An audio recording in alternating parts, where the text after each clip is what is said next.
Welcome back to Let's Play Sunless Skies Sovereign Edition. Today we're feeling a little tired, a little sad. Had a hangout with an old friend now that both of our vaccine periods have ended, and it was a good hangout.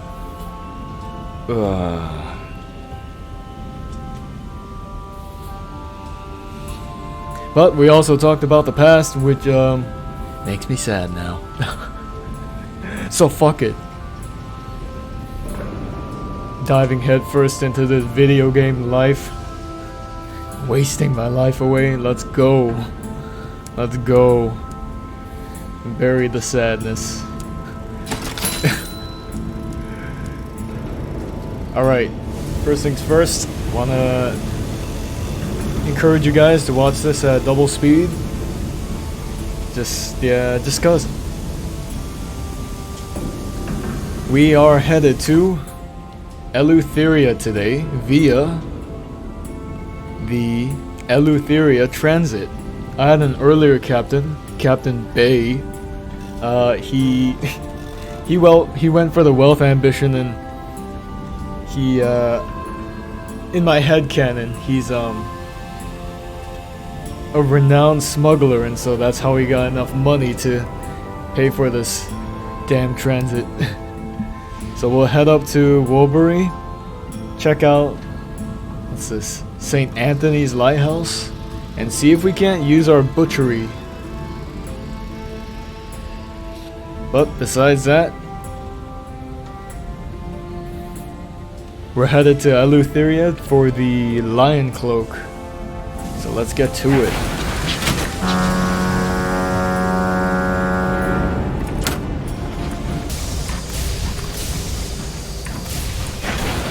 Alright, we made it here to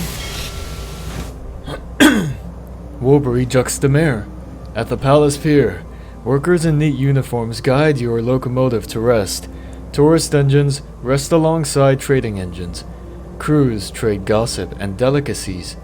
Signs in block capitals make abundantly clear that this is a place for pleasure. The mists of Woolbury. Fog rises from below, seeping through the wooden slats of the dock. The crowds waiting in the queue begin to sing. A watery, ululating tone of no discernible melody. We'll join the song of the mists. It rises from the crowd, spreading slowly. Commingling.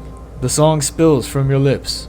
There are no words in it, but as your voice rises with the others, there's a sense of belonging. Gradually the mists ebb. The song stills. A woman exclaims with joy and holds up her right hand. The mists have left her a gift, a pink, new finger sprouting behind her thumb. Oh God. Spare me the gifts, please. Welcome to Woolbury Juxtamare. Woolbury Juxtamare dazzles like a Faberge egg, lamplit, rich brass and Britain in Baroque. In the distance, carnival music mixes with faint cheering. A queue twists and snarls along the dock. Visitors are not allowed to just stroll into the port. They must be admitted. Every fortnight, the Bureau of Entertainments holds a lottery to give out a number of pauper passes which grant free admittance. The queue for these is long, but it's not the only way into the port.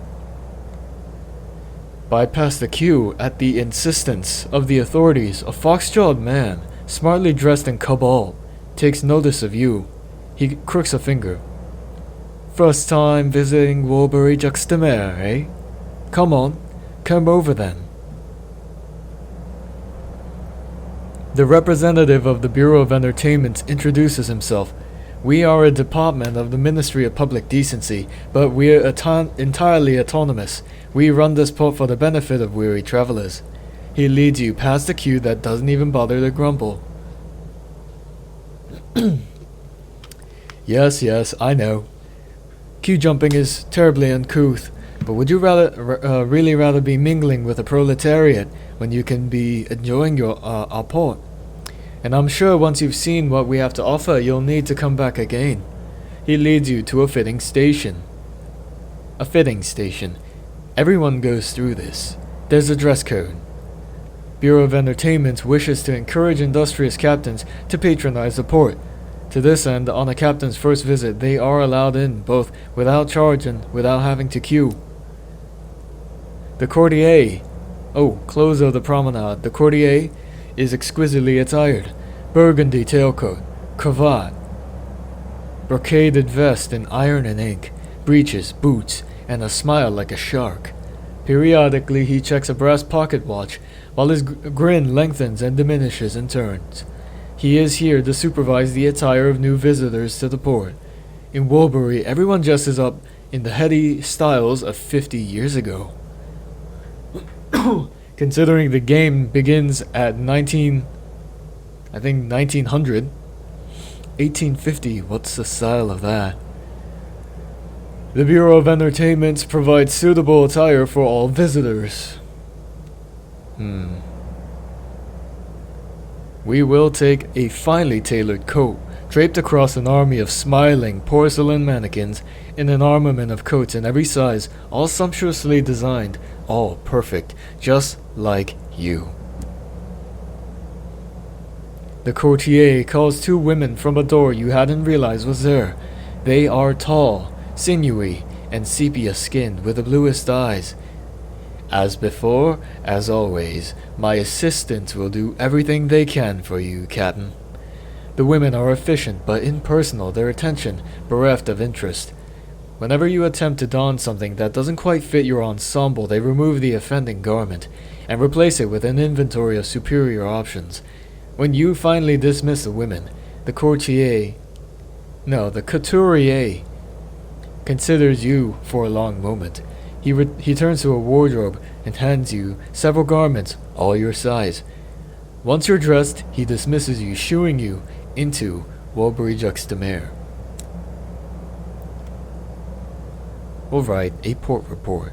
Woolbury-Juxtamer is precisely like every other weekend destination, shabbier than advertised and bristling with ways to spend more money than intended. Those who are anybody and those who are nobody come here to relax. The port's coming and goings could be informative. In the face of candy floss, guards are let down. Presented with this much tea, defenses are dropped. This should have been a good place to gather info. Unfortunately, the screams of the donkeys render eavesdropping impossible. Still, even by itself, a list of visitors is certainly worth something. Screaming donkeys.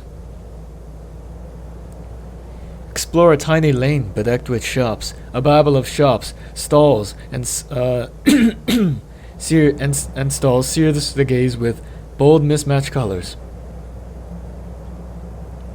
The frame shop, as it turns out, is not where you purchase corrective glasses. Instead, it hawks poor metaphors and second-rate similes, phrases with which to inadequately frame a situation.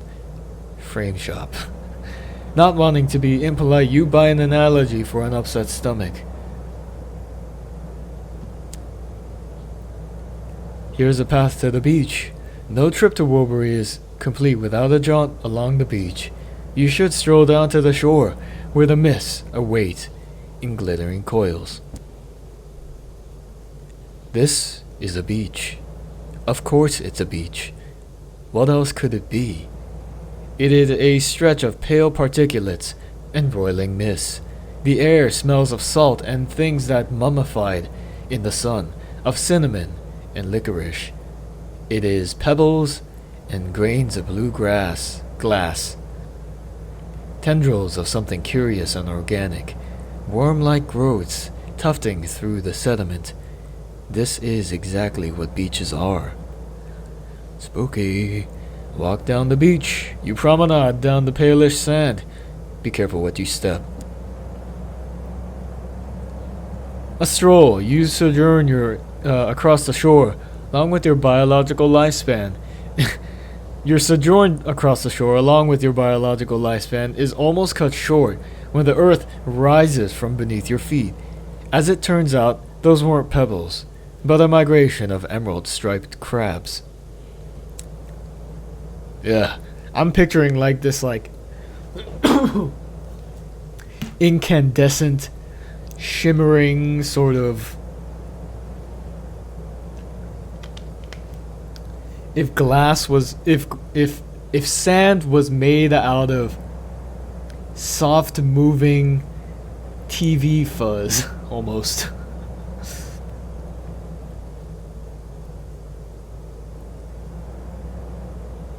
A donkey ride. Stop at a charming tea room. Actually, I don't think we're gonna take any tea.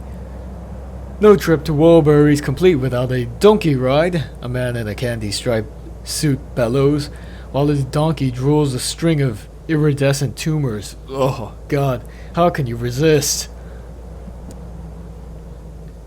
It takes you a minute, but you eventually adapt to your donkey's stilted gait. Halfway through the experience, the beast shucks its limbs, begins undulating smoothly instead along the sand. How fortunate! You are returned to the paddock of nervous customers intact and only moderately traumatized.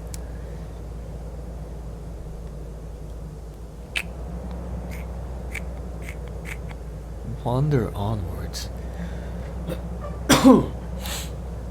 Nothing here catches your eye.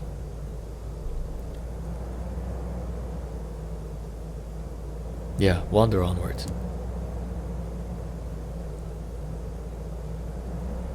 Leave swiftly. Your clothes are tattered. Your beautiful garments are nothing but rags now. Well-dressed onlookers gawk and giggle, whisper and point. You look bedraggled, shabby, and worst of all, unfashionable. Your clothes are threadbare. You are scruffy.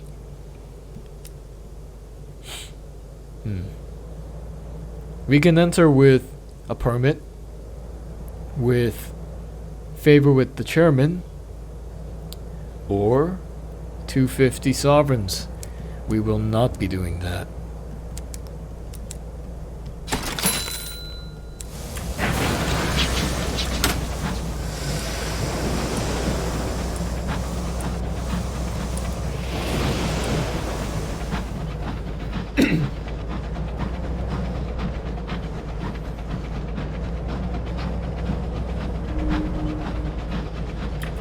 What's this? Lure? Ugh, an uncanny specimen. To the lighthouse. Oh, it's giving us terror. Interact. St. Anthony's Lighthouse. The lighthouse looms out of the mist like a pale candle. Its light burns a searing path, breaking through the wispy susurration of the fog. A single platform clings to the lighthouse, allowing for engines to dock. The upper gantry hangs far above it like a sentinel. A pair of elderly keepers maintain the tower. They permit guests use of their converted fuel house. It is not much of a generosity. Climb to the top of the tower. The view up there must be worth seeing. And what are these? Offer the keepers an unidentifiable squirming. Rumors say that the keepers contain the writhing appendages.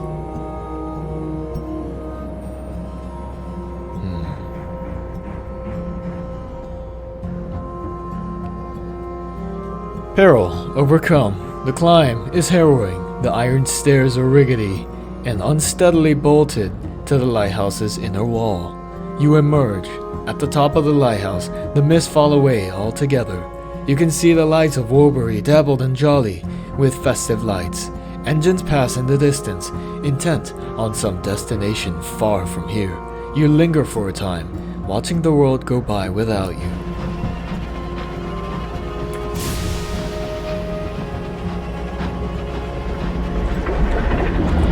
Okay, Jesus.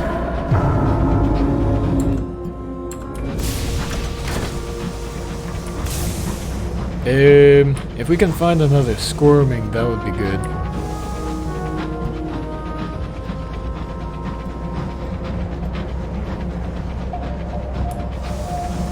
Alright, the Eleutheria Relay at Dusking's Deep.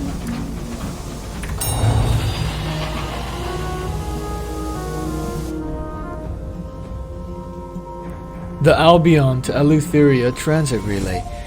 There is a certain homemade quality to the transit relay at Dusking's Deep. The buildings are cottagey, the sequencer wheels are under constant repair, and the customs procedures are lax, but it is the most direct route to Eleutheria. Your connection to the co-founder of the relay conveys a certain celebrity upon you. The relay staff hurry you to the front of the queue and insist on upgrading you to first class. Sky Stories 5? Okay. Away. Much later, when your stories have satisfied the relays' operators, you are escorted to your engine. The arms holding the sequencer wheels clank to jerky life. The hour looms rattle, spinning a fold of hours about you. The sigils begin to burn, first like embers, then like gas lamps, then like suns. With a noise like the sky breaking, you're cast across the heavens.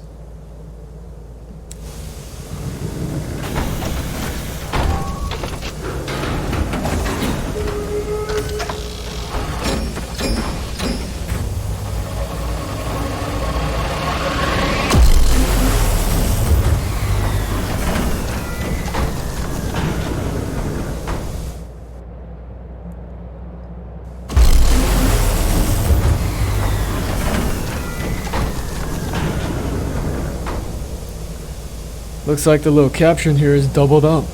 You've entered the Collywobbles. The fortified relay here allows direct. Nope, didn't finish reading that. Welcome to Eleutheria. We are dangerously close to the halved. So,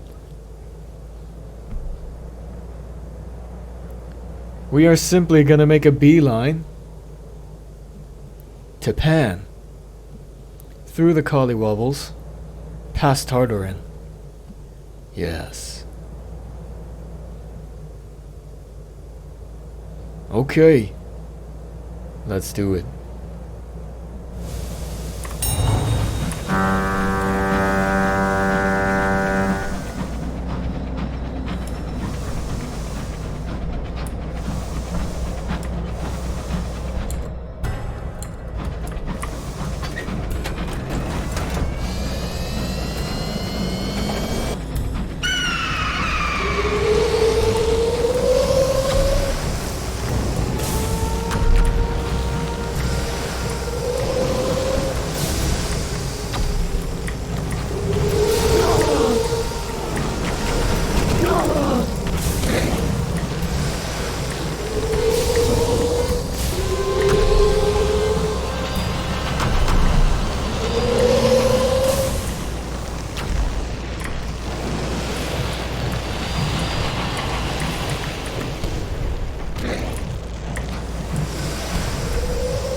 Oh, God.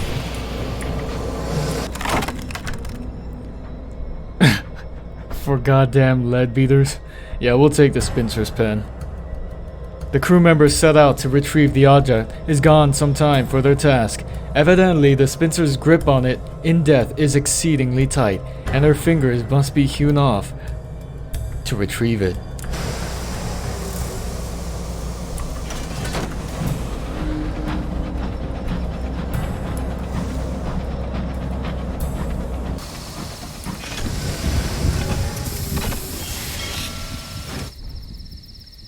The hour in Pan. Clocks are not welcome in Pan. Instead, the musical piping that emits from the Adamant idol dictates the time. The devils of the Brazen Brigade interpret it and inform the city of the current hour and the activities associated with it. An hour may be of any duration. The longest one on record lasted a month, and they occur in no fixed order. A wise captain heeds the hour, before setting foot in Pan.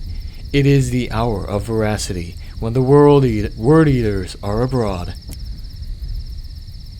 Twice, Eleutheria has been turned upside down by storytellers. Now the profession is prohibited in Pan. During the hour of veracity, the word eaters bare their feet, cover their faces with ash, and roam the city, confiscating stories. Take a sizable escort as you go about your business. A dozen hard-faced crew ought to do it. A numerical advantage. Your crew ring about you, forming a deterrence of fists and fierce expressions. The word eaters slink away, casting covetous glances at you. Skyfarers are fat with stories. One Eleutherian mystery. Somebody started calling it Eleutherian, and now I say Eleutherian. Oh boy. Hey, we've got some friends here. King's Idol Station. King's Idol. As exuberant as an old pirate den of the Caribbean, Pan Station teems with thieves and merchants, smugglers and evangelicals of inventive new cults. In a grove nearby is the seat of the Cypress King, who has little power. And what's this? An admiring engineer, a slouching man, with a wistful, watery smile is pacing about your locomotive. We have an old friend here, the Defiant Devil. He nods to you coolly. He is ageless, experienced. Recognition. He considers you. I knew someone with a similar soul once, he says. I believe we can work together. And the multiplicitous hoarder. It is rumored among the devils that the multiplicitous hoarder is nothing but a sack for multitudes of horrors silken with fur. Still, it is very good at keeping track of small precious things. Obsessive meticulousness is an advantage in quartermasters. Mirrors. Welcome aboard. Your crew develops a cautious affection for the multiplicitous hoarder. It causes no fuss, only sings to itself, serenading your stock of equipment as if it were an absent child. The multiplicitous hoarder brings almost nothing aboard save for 3 golden apples, swaddled in silk, silver thread, and a bronze needle, its tip speckled with rust. Spooky. Well, check out the station. Here we can search for the cloak. We can also repair our locomotive with one Eleutherian mystery. Cypress King. Consider bringing reports to the king. Exchange knowledge for a searing enigma.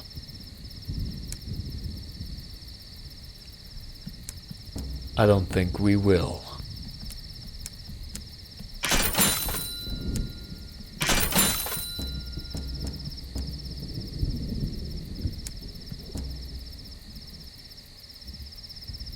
Let's take a look at this, an admiring engineer. Beautiful machine, he says, beautiful. You ask if you can help him with something. Oh, no. Just an aficionado. Is that a Tisiphone you have in her? Marvelous engine. Got some kick to it, eh?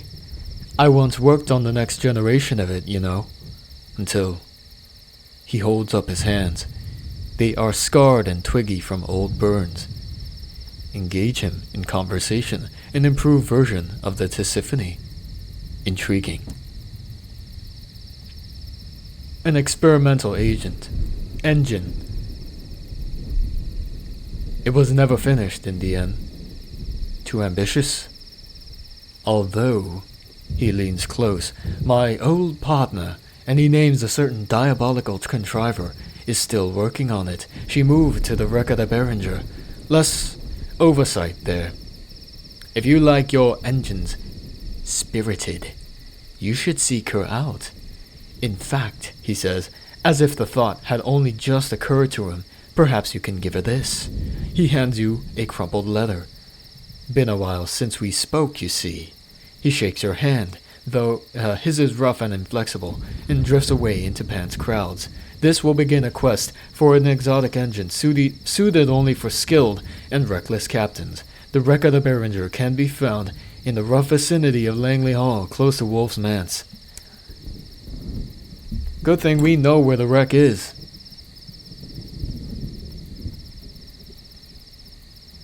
There it is, right there.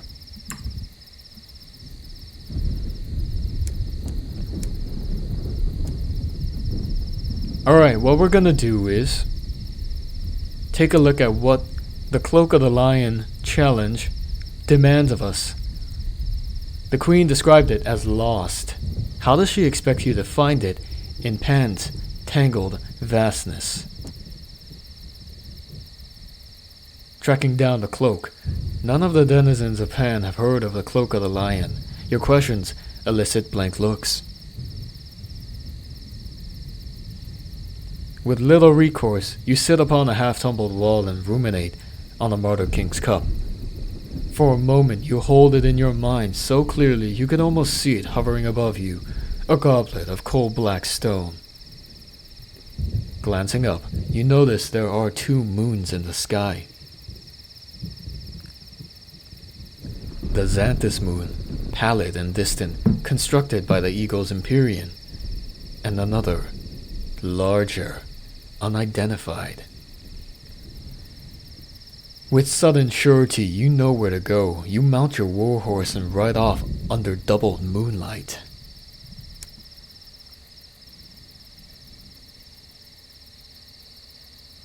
The Cloak of the Lion, you ride until your destrier is sheened with sweat, forcing you to stop by a stream and dismount. As it drinks, you unbuckle your armor and rest in the shade of an apple tree. An excellent horse. You ride it too hard. A wizened old hermit has appeared beside your horse, stroking its heavy flanks. You seek the Cloak of the Lion, yes? I can guide you to its location, if you confess your sins.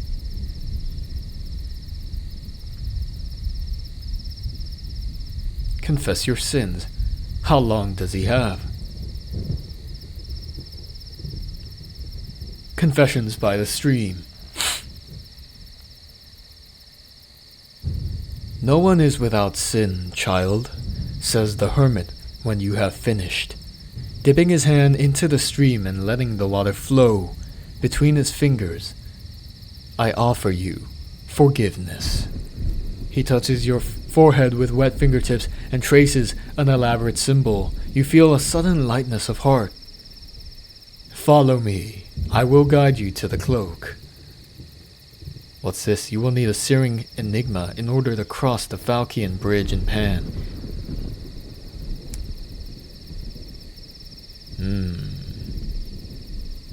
We have 5 of these. You follow the shuffling hermit up a hillside, your boots sinking into the mud. Thunder rumbles. Lightning splits the sky. At the hilltop, you find yourself standing between a gorge so deep you cannot see the bottom. It's far too wide to leap. The only crossing point is a bridge. The cloak lies across the Falchian Bridge, says the hermit. Only a worthy quester may cross without slicing himself in 2. You will need to look straight ahead, a burning idea in your head. The Falchian Bridge. Stare straight ahead. Do not look down. 1 foot in front of the other. Ignore the lightning which flashes past so close it singes your eyelashes. Do not look down. Ignore the driving rain. Do not look down, because if you look down, you will see that you are walking on a literal knife edge, and you will feel its bite. You are ablaze inside. You are focusing so furiously that you do not quite realize you've crossed until your boots sink in the mud. You face the sky and the rain is the best thing you've ever tasted. In order to retrieve the cloak, you will need to pay tribute before the great antlers at Pan, or alternatively somehow collected from the precarious weather vane.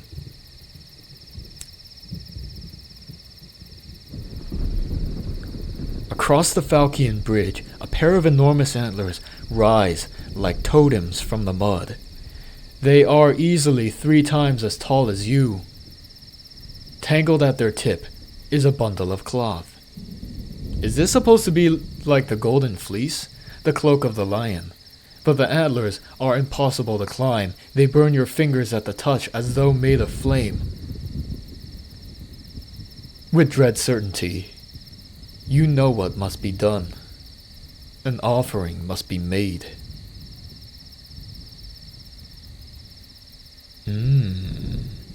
I can return at any time? 3 savage secrets. 3 crew. We'll give him the secret, a tribute of whispered implications. An offering. With a rumbling and a churning, the antlers rise, and the mud surges beneath them. A beast erupts from the earth, soil cascading from its flanks, a gargantuan lion, antlers branching from its regal brow. It surveys you for a long moment, with pitiless golden eyes, then dips its head, allowing you to reach forward and pull the tangled cloak from its horns. You've acquired the cloak of the lion. Fascinating. Alright, we have the sword, the minute to midnight, and the cloak of the lion. We no longer have any business in Pan, with the exception of this new engine. So, here's the circuit. Langley Hall, the Behringer, the Xanthus Moon, and then the Eagle's Empyrean. Let's go. Oh shit. Too close, too close. Approaching the Behringer, a vast wreck larger than any other locomotive you've seen. Armor rattles in the wind. An Albion flag flies, tattered, almost beyond recognition. The hull is cracked like an egg, a charred and tangled engine exposed to the air. The Behringer reads the nameplate, though some wag has appended a question mark. As you approach, you see figures scrambling behind guardrails, revolutionary slogans graffitied across every rusted surface. The Behringer is still very much occupied, and we will board. A dozen figures in heavy coats hang from the side of the wreck, waving joyously at as your engine docks. A masked welcome. You step into the Behringer's halls, to a swelling crowd and a babble of cheery greetings. Everyone is wearing a mask. The crowd parts. A woman glides to your side. Her scarlet leather jacket gleams with buckles and vestigial straps. Vestigial meaning useless or not functional. Her face, I know that because there's a biological part, like a vestigial organ, such as your appendix, is not necessary for the functioning of your body. You could totally remove it and your body would still function. Her face is hidden behind a mask in the shape of a screeching bat's face. "Glad to have you aboard," says the unassailable founder, shaking your hand. Whoa. The unassailable founder's bat mask is impassive. She gestures to the wall of masks behind her. Choose. Before you don a mask, you have questions. Who is she? How did the Behringer end up out here? Questions. How did the London dreadnought end up wrecked in Eleutheria, crowded with devotees of the liberation of night? The founder waves a glowed finger disapprovingly. I can't go prattling my secrets to just anyone, can I? Join our community, put your trust in us, and I'll extend some trust in return. Huh.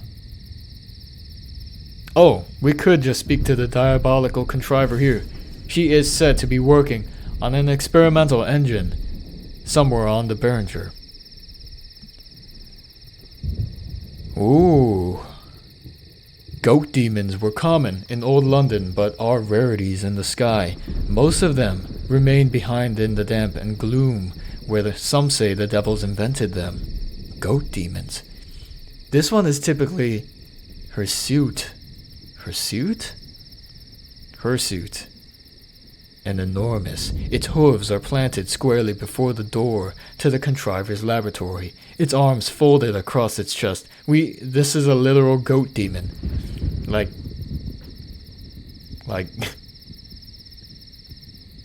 well, I'm not sure what it's like. It huffs in warning. Little pilot flames dance from its nostrils. Tell it you have a letter for the contriver from the admiring engineer. It is probably of the utmost importance.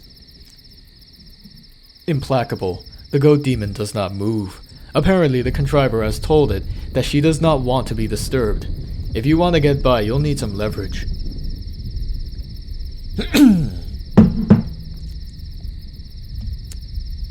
Well, we do have some of these.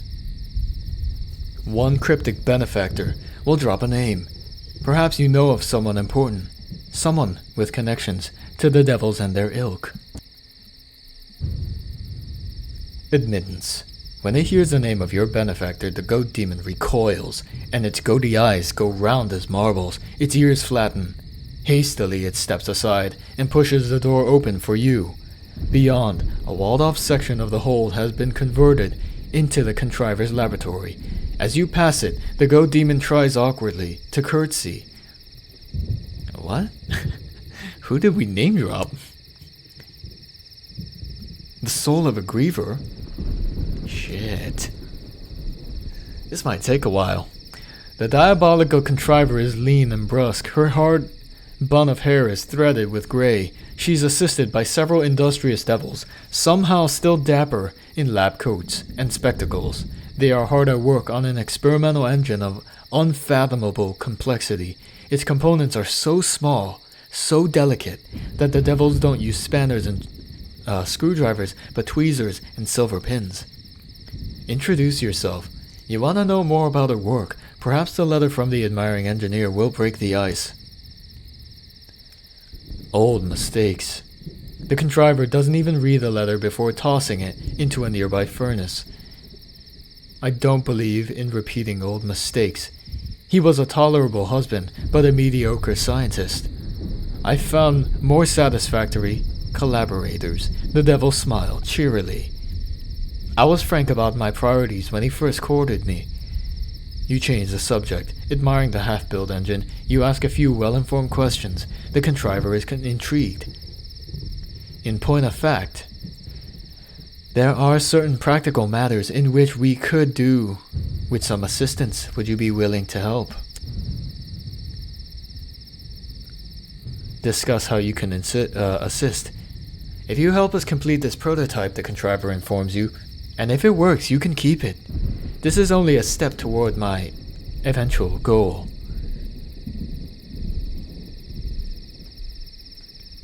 Cutting-edge scientific inquiry.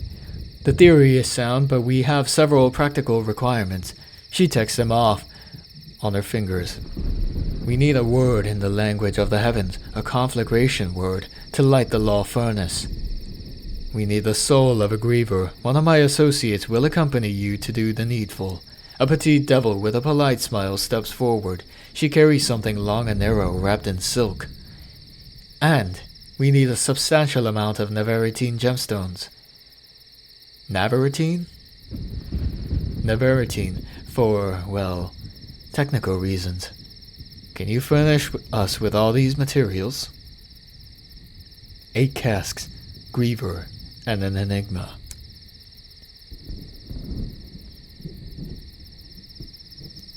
Well, I think I would rather do this all in one go. So, with that, I'll see you in the next episode. Return to the Behringer. You have other things to attend to. Now let's see. Do we have to make our way past the guy again? No, we don't. Okay. And with that, I'll see you guys in the next episode. Oh shit.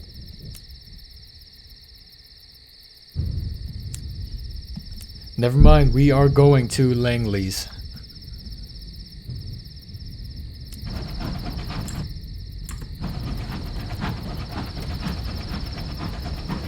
There is a fight between a scribe spinster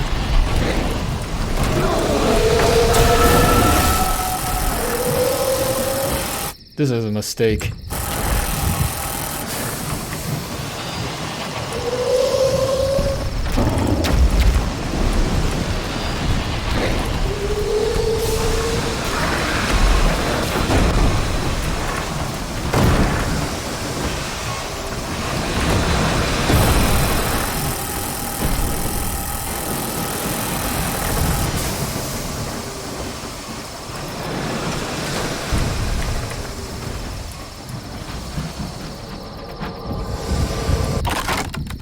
A dowser defeated.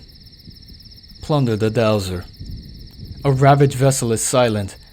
Its flags have been torn off, its name obliterated with lamp black. The dowsers are fanatical devotees of the liberation of night. They attack any engine that dares poison the dark with its light. Enter, search its dark, if you have the belly for it. A survivor, temporarily.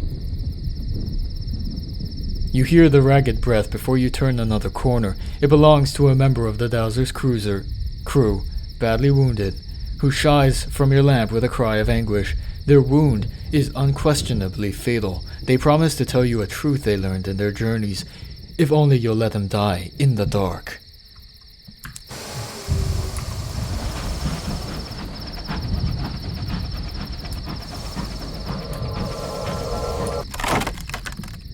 Scribe Spinster will take the experience.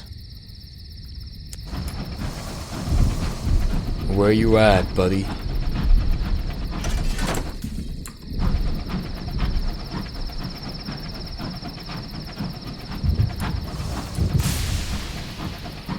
Shall we take the bronze wood?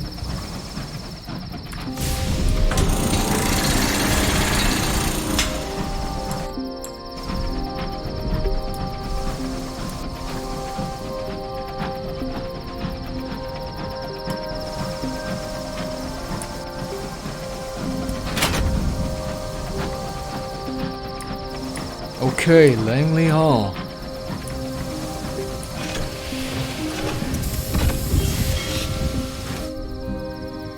Okay, and with that, I'll see you in the next episode.